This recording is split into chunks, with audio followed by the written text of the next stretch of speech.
And then he says the core issue with boys is that they seem to be cut off from their hearts.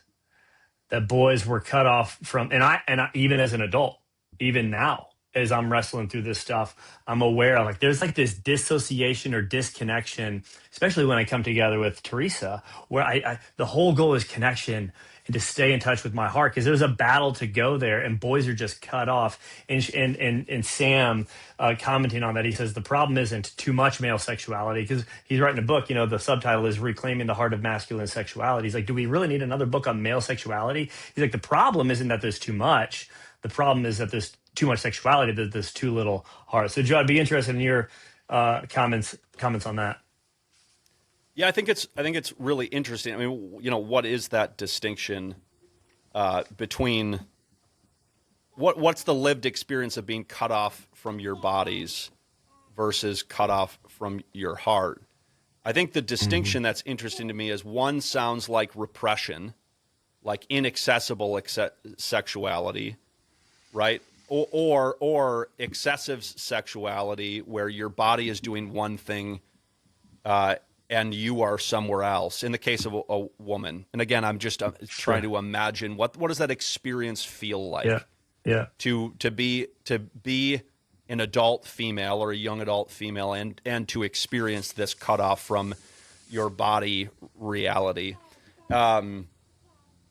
And as well as what does it feel like to be cut off from your heart, right?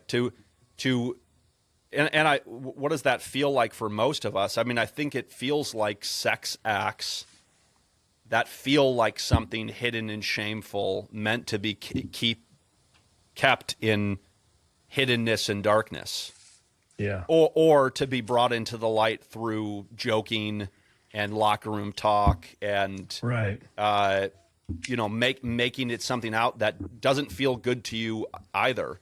Right. And then how does it manifest when, like you just talked about in your own life, when it becomes permissible and now you have to figure out how to do this thing that you very much want to do and this domain of your life that you very much want to express, but it can feel like mechanical and something to get out of the way quickly, that the romance is lost, that the endeavor, the engagement, etc., is lost from it and devoid from it. And so, again, how to be able to have that in a way that actually feels like wholeness and integration versus disconnection and disunity with your person.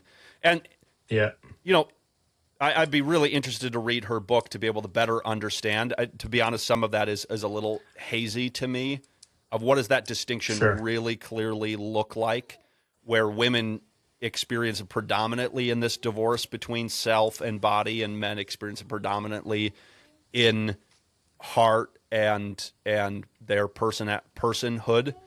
But I also think on a gut level, it does check out that really going back to what he said, that something in me feels malformed. And to be honest with you, most of the career decisions, relationship decisions, I think have been trying to put together the pieces of finding my heart in the areas of my sexuality. And so reflecting on it for me personally, without much of the words of being able to express that in a really understandable, principled way, checks out for me.